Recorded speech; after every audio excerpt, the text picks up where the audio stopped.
আসসালামাইকুম ইসমা রান্নাবান্নার ভিলেজ ফুড আবার নতুন রেসিপি নিয়ে আপনাদের সামনে চলে এলাম।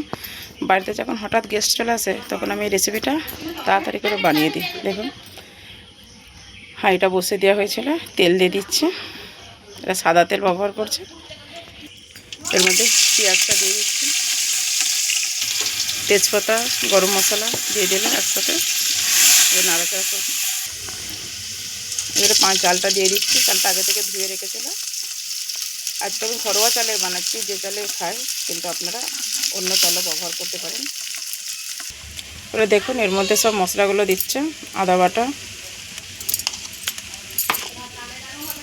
হলুদ গুঁড়ো, ধনে গুঁড়ো, জিরে গুঁড়ো, লঙ্কা গুঁড়ো।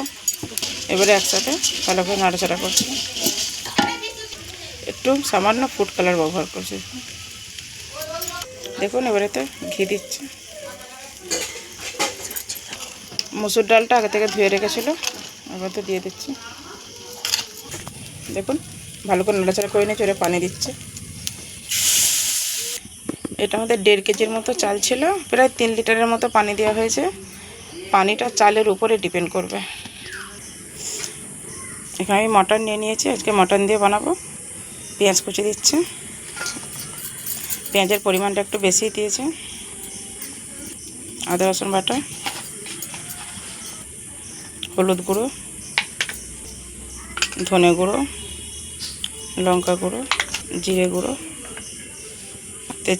তেজপাতা, গোটা গরম মশলা, এলাচ আর দারচিনি, হচ্ছে ফেটানো টক দই,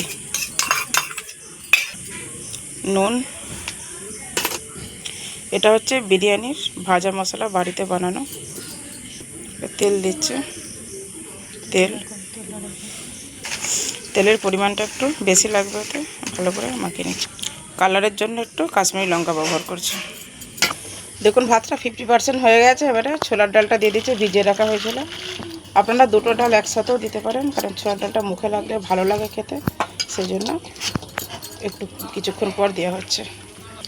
ভাতটা প্রায় 70%-এর মতো হয়েছে। এবারে মাটনটার মধ্যে ঢেলে দেবো। এটা হচ্ছে ভেজে রাখা আলু, দেখুন হলুদ দিয়ে পুরো লাল করে ভেজে রাখা হয়েছিল।